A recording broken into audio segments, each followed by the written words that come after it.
Siempre he sido un amante de los libros, ¿no? Y uno de esos libros, o por lo menos uno, siempre era para Hugo.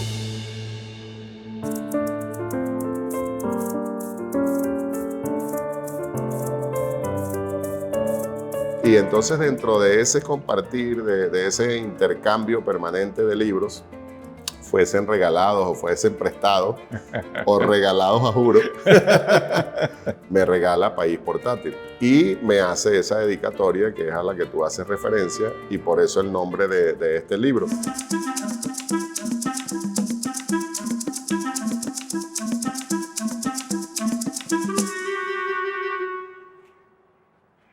Bienvenido el militante, el compañero, el profe Adán Chávez. Bienvenido a La Forma del Libro. Gracias, Raúl. Un honor para mí estar aquí contigo. Cuadernos del Morral. Son tus crónicas, ¿no? Tus artículos de opinión que desarrollaste en una época en el Correo del Orinoco y que la retomaste después o continuaste y aquí es posterior a una época, ¿no? Es la defensa de la soberanía, la defensa de la patria, contribución inclusive intelectual sobre la propuesta de lo que nos venía o de lo que nos viene, ¿no? Sí, efectivamente, Raúl. El libro surge como una idea de un grupo de compañeros, compañeras que en su momento pensaron que esos artículos que venimos desde hace años publicando semanalmente se editaran como una recopilación, pues, porque los compañeros consideraron en su momento que estaban reflejando efectivamente una época, una coyuntura, un análisis, entre otras cosas, por ejemplo, la importancia de la formación ideológica, de la formación patriota, y no solo de los militantes del partido al cual nosotros pertenecemos, al partido de Chávez, sino, digamos, del pueblo en general, y por eso la importancia de la divulgación, entre otras formas, a través del libro. De ahí surgió esta idea, que realmente es la segunda edición, más o menos con la misma forma, recopilación de artículos, pero aquí en este, además de esos artículos, la segunda parte es una recopilación de ponencias, intervenciones, etcétera, ¿no? Pero todo, como tú decías, en el marco del análisis de la coyuntura, del llamado permanente a esa formación como patriota, al conocimiento. Como nos decía el comandante Chávez siempre, lograr fortalecer la teoría revolucionaria para ir a la práctica con mayor fortaleza. Esa es la idea fundamental de un material como ese. Es interesante y ver esta reflexión que tú estás haciendo sobre Chávez. Le dices así Chávez, siendo tú el hermano mayor. Pero Cuadernos del Morral tiene que ver con una carta específica, mejor dicho, con una dedicatoria que te hizo en País Portátil. Y recoge aquí Cuadernos del Morral, ¿no? Y esa impronta que nos ha dejado Chávez, además, se nota en tus textos. Hay muchas lecturas en tu vida y hay muchas lecturas entre usted y Chávez. ¿Cómo fue esa relación de esas lecturas? ¿Le devolvió algún libro, por ejemplo? No recuerdo si me devolvió alguno, pero lo cierto es que, comenzando por allí, ya que tú lo mencionas, bueno, yo particularmente siempre he sido un amante de los libros, ¿no? Y Chávez también. Sí. Pero para hacer la referencia que tú de alguna manera mencionas, desde muy joven yo me dediqué a adquirir y guardar libros. Entonces ya pues llegó una época, siendo todavía muy joven y digamos ya como profesor universitario, a los 26, 27 años, yo me podía jactar de tener una muy buena biblioteca en mi casa. Y prácticamente libros de todos los temas. Y bueno, a Hugo le encantaba llegar a mi casa en Barinas y lo primero que hacía después de saludar y pedir un café era ir a la biblioteca. Y ahí se ponía a revisar qué libros yo tenía y siempre seleccionaba unos 2 o 3 y me decía, pues, ¿me prestas esto? Claro. Y se los llevaba. No recuerdo si alguno me lo regresó. Seguramente que sí alguno, pero también se quedó con varios. Por cierto, y yo después le decía, no, ese yo te lo regalé. En varias oportunidades, él mostró en Aló Presidente, sobre todo, un libro que es una edición pequeña de Inventamos o Erramos, de Simón Rodríguez, que es una recopilación que, si mal no recuerdo, es de Monte Ávila, pero en una edición como tipo bolsillo. Sí, la colección El Dorado se llama. Esa misma es. Tú sabes de eso bastante más que yo. Bueno, ese libro fue uno de los que él en su momento seleccionó de mi biblioteca y se lo llevó prestado, ¿no? Y después de varios años, ya como presidente, él decía, este libro era de Adán. Y bueno, resulta que después de la partida física del comandante, un día visitando uno de los sitios donde él pernoctaba con su hija mayor, con Rosita, recuerdo, revisando algunas de las cosas, me conseguí con el libro. Yo le dije a Rosa, dame permiso para yo recuperar este libro. Y claro, tío, me dijo ella, por supuesto. Y fue lo único que en ese momento sacamos de ese sitio, que se ha hecho todo lo posible por conservarlo tal como él lo dejó, ¿no? De tal manera que es uno de los tesoros que tengo ahora en mis manos, sobre todo porque pasó en las manos de Chávez varias décadas, porque fueron casi 20 años que él los tuvo en sus manos, y no fue más. Es una maravilla poder revisar ese libro. Ahí están las anotaciones de Chávez. Eso le iba a decir. Los subrayados de Chávez. E incluso años en los cuales él revisó el libro, por ejemplo, en el 92. Recuerdo claro que hay una referencia, hacía su anotación y colocaba la fecha, 92, al margen de la página correspondiente. Y más adelante tú sigues revisando y quizás una página después de donde dice año 92, dos páginas después, hay una fecha del 2002, por ejemplo. Ya ha pasado una década y él seguía revisando el libro. Y por eso entonces hay varias maneras de subrayar, varios colores en las letras, en el sentido que en una parte está escrito con tinta azul, en otra parte está escrito con tinta roja, por ejemplo.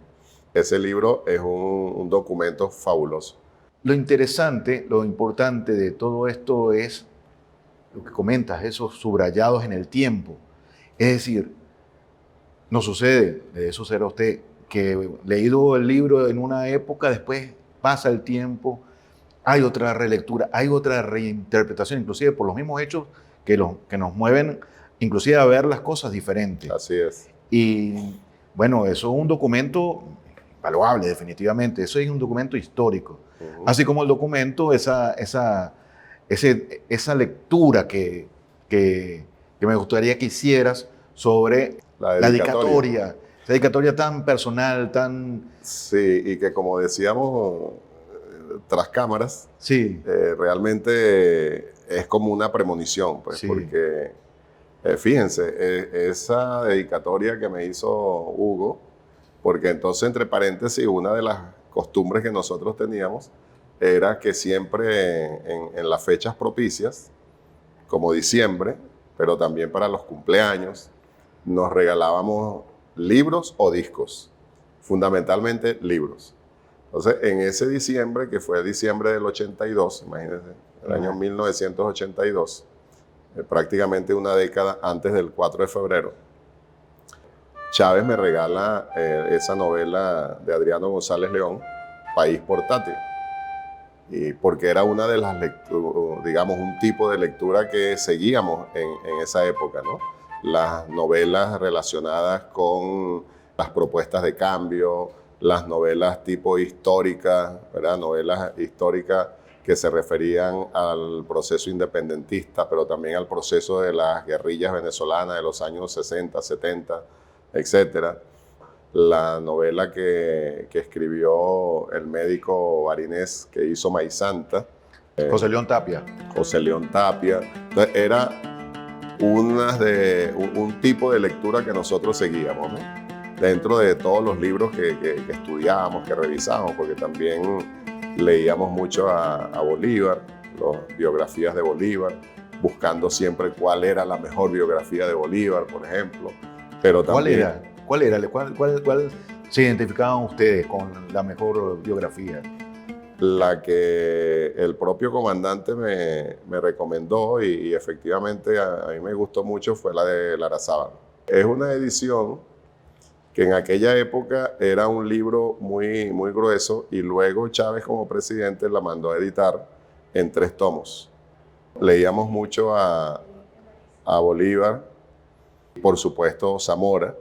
Hay uno de los libros de esa época que Hugo le recomendaba a todo el que se le atravesaba por delante, de otro historiador y militante comunista de Barinas, que además fue un maestro para el comandante Chávez, el historiador poeta José Esteban Ruiz Guevara, que escribió entre varios libros que él hizo y muchos sobre la historia regional de Barinas, el de Zamora, un libro de Zamora que él hizo muy bueno, que se llama Zamora en Barinas.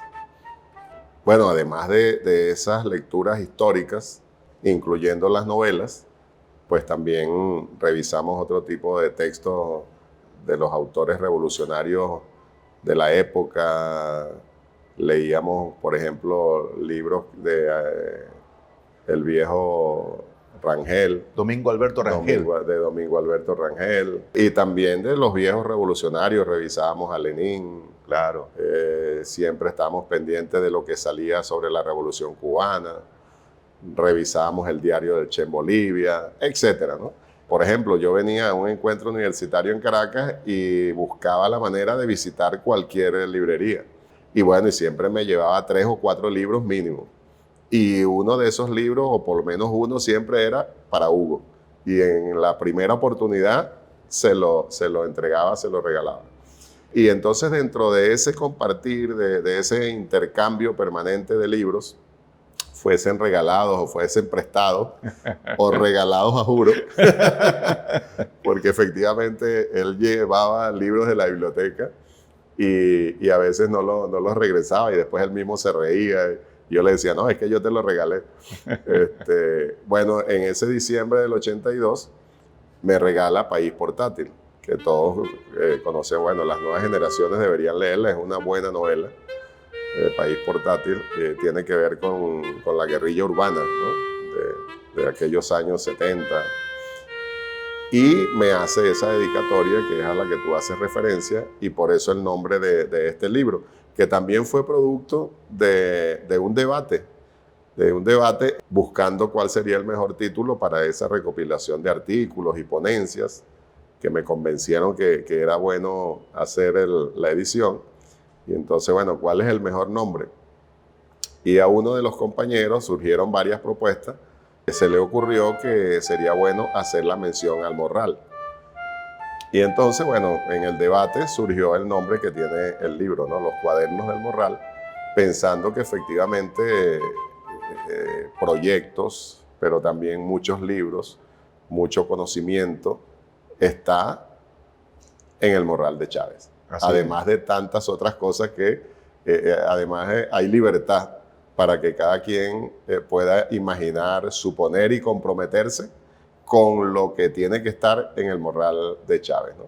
Pero viene entonces que yo hice la referencia en esas palabras que me correspondió dar el día que lo sembramos en el cuartel de la montaña, porque yo venía pensando en ese recorrido que duró como 4 horas, de la Academia Militar al cuartel de la montaña. Cuando salíamos de allá, Nicolás me dijo, el presidente Nicolás Maduro, me dice que sería bueno que en ese momento de la siembra yo diese unas palabras a nombre de la familia, ¿no? En aquel momento, por supuesto, un momento de gran dolor. Yo recuerdo que le dije a Nicolás, pero no creo que haga falta, de verdad que yo no tengo ganas, ahora me provoca cualquier cosa menos decir palabras. Pero Nicolás insistió y yo le dije, bueno, sí, tienes razón, pues. Yo hago el esfuerzo y doy unas palabras. Entonces en el recorrido yo venía pensando, ¿no? ¿Y qué digo? Y en ese trayecto pensaba en otras cosas y volvía otra vez a la mente el pensamiento. Oye, tengo que decir unas palabras, pero ¿qué digo?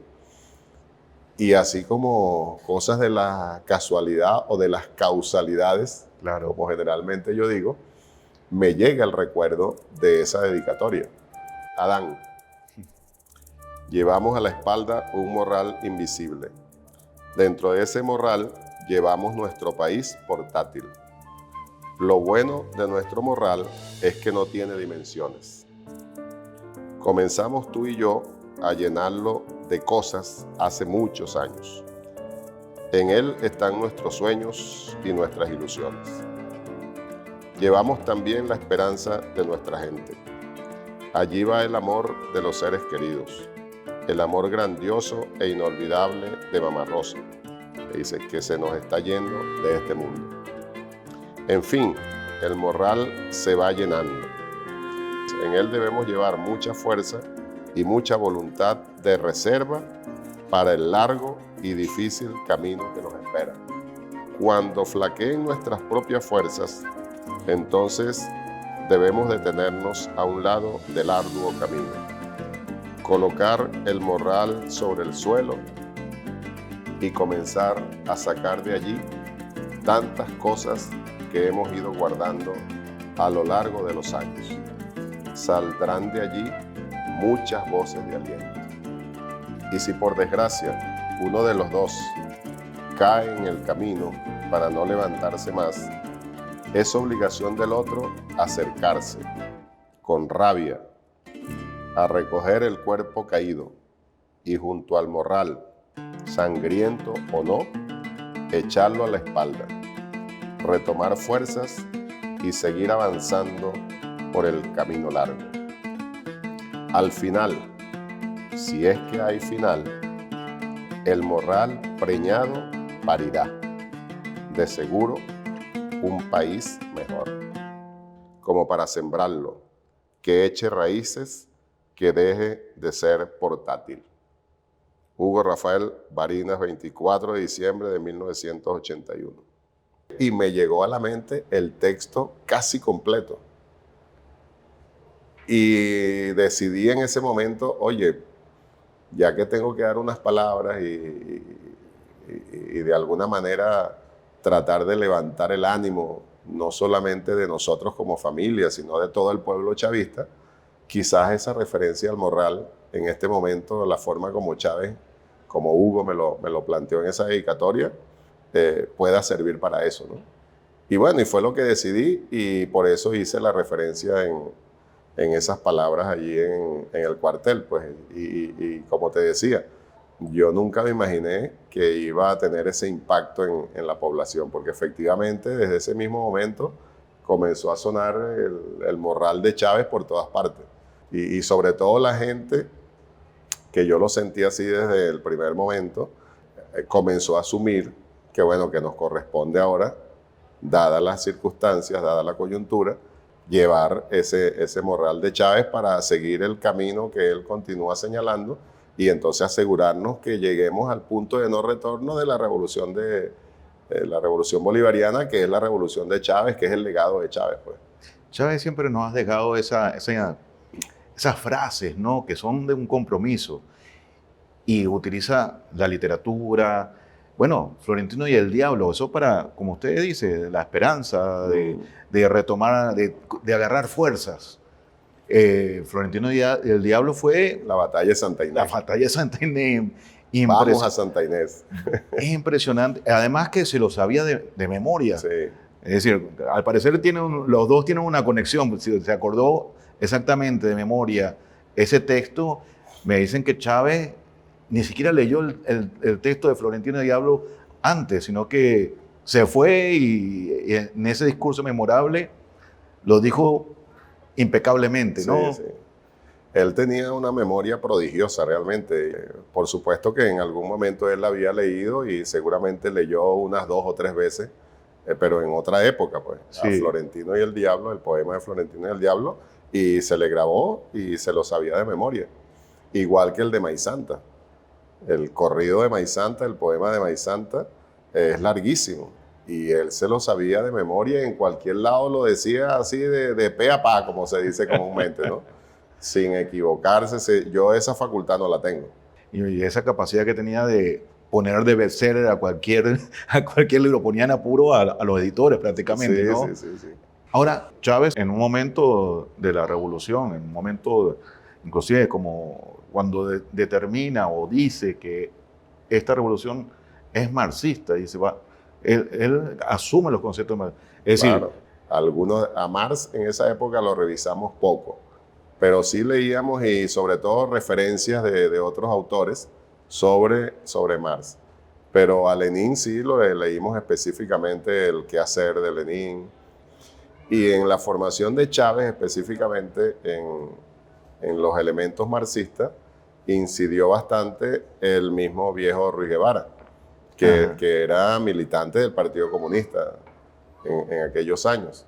Y le recomendaba a Hugo diferentes tipos de lectura. Ellos tuvieron una relación muy estrecha y Hugo era disciplinado como fue siempre en todo. Y entonces él cumplía con lo que le pedía el viejo Ruy Guevara. Leía lo que le recomendaba y luego iba y pasaba por lo menos unas 2 horas debatiendo cada vez que se conseguían. Fue una incidencia muy directa y muy importante desde mi punto de vista. Sobre todo para esa formación, digamos, marxista-leninista de Chávez. Humildemente, pues yo también ejercí una cierta influencia porque aunque estábamos con las mismas edades, mi militancia era más directa, ¿no? Yo comencé militando en el MIR y luego fui al PRD cuando el MIR se dividió. Y por supuesto, pues en esa militancia tú sabes que uno disciplinadamente también leía, estudiaba y debatía, ¿no? Y nos formábamos ideológicamente. Y entonces algunos de esos libros, de esos folletos, incluso folletos que eran de circulación interna del partido, yo se los daba a él, se los pasaba a él, y él los leía y lo comentábamos, ¿no? Y sobre todo, porque como sabemos, y eso yo creo que siempre es bueno recordarlo, y sobre todo porque él mismo lo contaba, que es una gran realidad, que cuando él entró a la academia militar, él pensaba era en el béisbol. Y se sabe que él decidió venir a la academia militar porque un compañero muy amigo de él, que ya tenía un año como estudiante de la academia militar, le mencionó la posibilidad y que sería bueno la academia militar, una buena carrera y tal, pero él dice que eso inmediatamente lo conectó fue con la posibilidad de venirse a la capital del país donde se jugaba el mejor béisbol. Y que para él la academia militar lo que iba a servir era de trampolín para ingresar al béisbol profesional. Pero resulta que 3 meses después, porque ellos entran en un periodo como de prueba, un preparatorio, de septiembre a diciembre. En diciembre, cuando aprueba sus exámenes en ese curso preparatorio y le entregan la daga de cadete, o sea que desde ese momento sí ya era un cadete de la Academia Militar, es decir, estudiante oficial de la Academia Militar, en ese momento ya él se había dado cuenta, en esos 3 meses apenas, que él había nacido era para ser soldado de la patria. Incluso hay una entrevista donde él le dice al periodista, bueno, que después del 4 de febrero del 92, uno de los ataques que le lanzaban, de los intentos que hizo la burguesía de tratar de confundir al pueblo, fue decir que él entró a la academia militar como un infiltrado, que era militante ya de una célula comunista y que era parte de un plan del Partido Comunista de infiltrar la Fuerza Armada, etc. Pero él recordándolo, sobre todo en esa entrevista que le hizo un periodista argentino que estoy recordando ahora, él decía, ya yo lo he dicho en otras oportunidades, eso es totalmente falso. Y hace el cuento del béisbol y etcétera, ¿no? Pero lo que sí es cierto, le dice él al periodista, es que 4 años después, cuando egreso de la Academia Militar como oficial del ejército venezolano, salí con un fusil para defender la patria y un libro del Che Guevara bajo el brazo.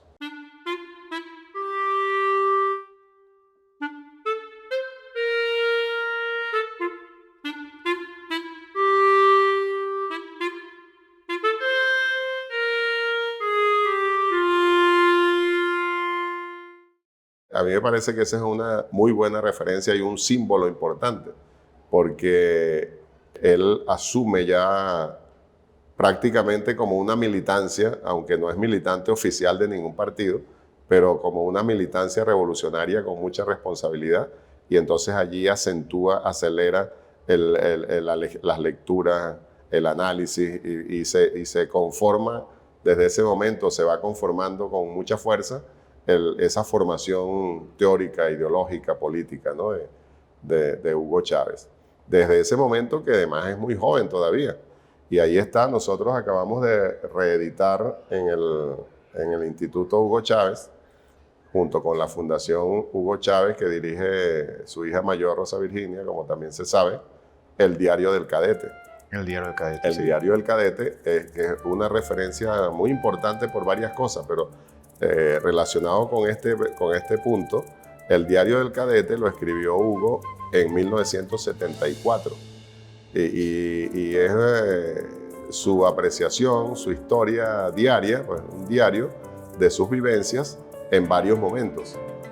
Hay un ejercicio militar que él relata allí, donde como parte del ejercicio militar se dividen en dos bandos para hacer el ejercicio. El bando del ejército venezolano y un bando que hace de guerrilleros. Claro. Y entonces él se ofrece y le dan la tarea de ser el comandante de uno de esos pelotones guerrilleros, y él dice el Che Guevara.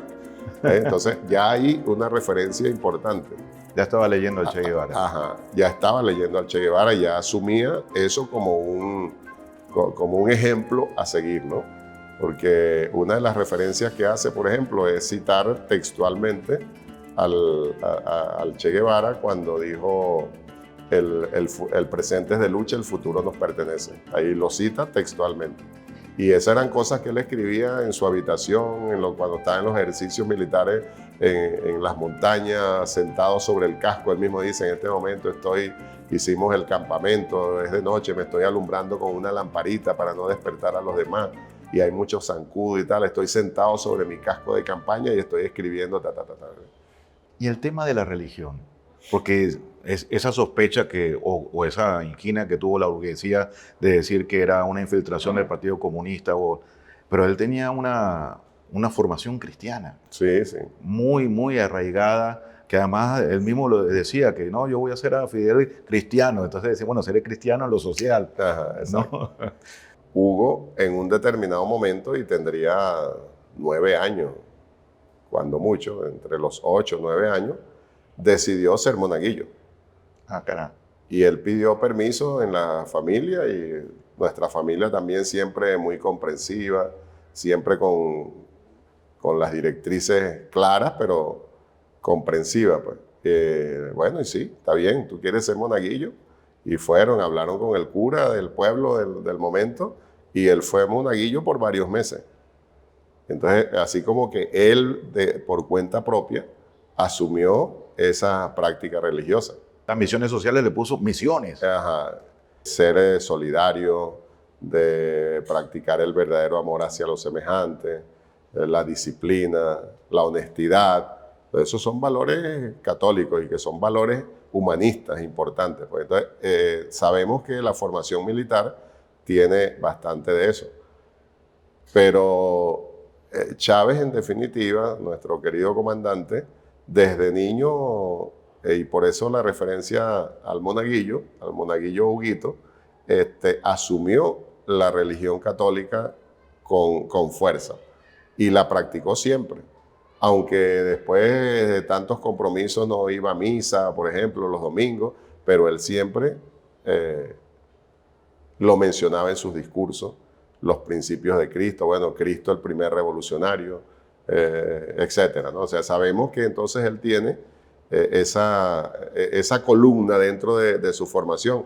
Y por eso, y ahora que tú mencionaste el momento cuando él se declara marxista, no podemos olvidar que él dijo que soy bolivariano, soy cristiano y también marxista. Así es. Y yo lo he dicho en otros momentos. Sabemos que él todo lo que decía y hacía, era porque realmente lo sentía, porque estaba convencido de decir, no era una postura, no era una cuestión por quedar bien ante alguna gente, no, era porque él así lo había asumido y así lo sentía, ¿no? Porque hay que tener en cuenta que no hay contradicción entre una cosa y la otra, porque eso de que el marxista tiene que ser totalmente ateo es una falacia. Y yo creo que Chávez es el principal ejemplo, ¿verdad? Porque lo que sí es cierto, y que yo creo que tampoco podemos olvidar nunca y debemos tener siempre presentes los revolucionarios, las compañeras revolucionarias, es que generalmente la cúpula de las iglesias siempre o casi siempre está aliada a las burguesías y se complementan. Y a eso se refería el camarada que hizo el comentario en aquella época, hace varios siglos ya, ¿no? Que esa cúpula eclesiástica, podemos interpretando aquello, y como para aclararlo, sí se puede decir que es el opio de los pueblos, porque engaña, porque manipula, pero son esos miembros de las cúpulas de la Iglesia Católica o de cualquier otra iglesia que traicionan al pueblo, y entonces en el caso de la religión católica traicionan los principios de Cristo. En ese sentido hay que entenderlo, pero el Cristo nuestro, que es el Cristo de Chávez, es el Cristo de los pobres, el Cristo revolucionario. Así es, profe. Gracias por toda esta disertación, por traernos, como siempre, en el presente, en todas estas lecturas que tuvo usted, que tuvo Chávez, que nos dio una impronta, que nos puso a todos, inclusive, a leer. Porque si algo hizo Chávez fue, además de leer, ponernos a leer a todos. Hay que recordar siempre la gran cantidad de libros que se imprimieron y se siguen imprimiendo, pero sobre todo como comenzó la revolución precisamente por el amor de Chávez a los libros, pero además la convicción de divulgar a través de los libros todo lo que sea posible para que nuestro pueblo siga formándose, para que nuestro pueblo sea sabio. Un pueblo sabio para ser libre. Más nos han dominado por la ignorancia que por la fuerza. Entonces Chávez, consciente de eso, como buen bolivariano, buen revolucionario, buen marxista y buen cristiano, ¿verdad? El amor a los libros y por tanto la divulgación a través de los libros. Gracias, profe. Gracias a ti. Gracias por contribuir a la forma del libro. Venceremos. Venceremos.